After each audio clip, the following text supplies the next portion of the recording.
period of global warming, but a lot of people are panicking, aren't they? Yes. Are they right to panic? No.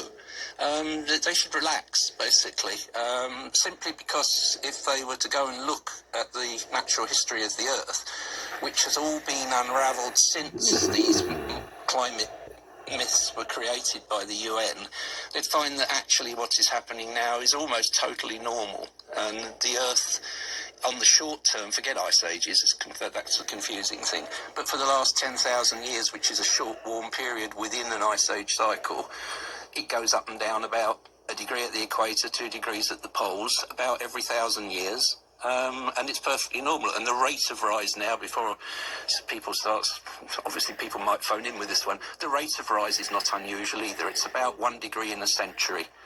And it goes up and down it can go up and down a degree while it's doing that. Yes. And that's a global average over 30 years. It's not the weather. So we've got on one side, we've got the Intergovernmental Panel on Climate Change, we've got thousands of supposed experts, yeah, all stuffing stuff into their models. Why are they wrong? Well, because their presumptions that they feed into their models are wrong, and I think we talked briefly about this. It's called GIGO, garbage in, garbage out. That's the point. And one of the assumptions they put in is there's no natural change. So if the change that they assign to carbon dioxide is actually natural, there is no anomalous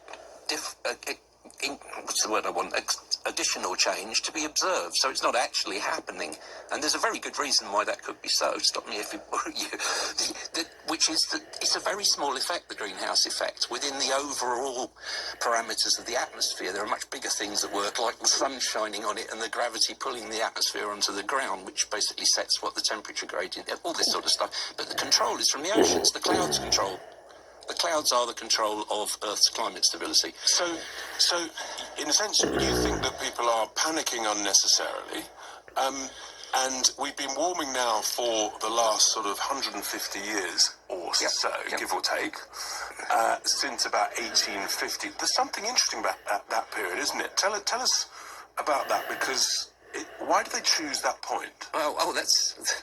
because it's the lowest point. We are at 1 degree above the coldest it's been in the last 10,000 years. Let's just repeat that. I mean, that's remarkable.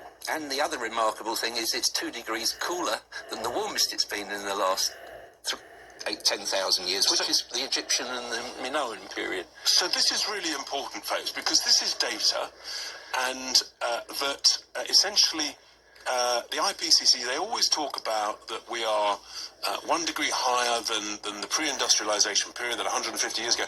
But what you're saying, Brian, is that was the lowest point in the last 10,000 years. Correct. So in a sense, that's why we shouldn't be panicking, and that it's been much warmer in 2 or 3 previous periods. Yes, and in the last interglacial, which was 130,000 years ago, when the country is pretty much where it is now, about 50 degrees north from the equator, there were hippopotami and elephants on the banks of the River Thames.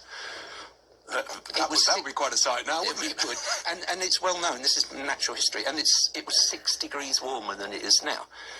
And there were humans wandering around the place, presumably hunter-gathering happily. We're a tropical species. So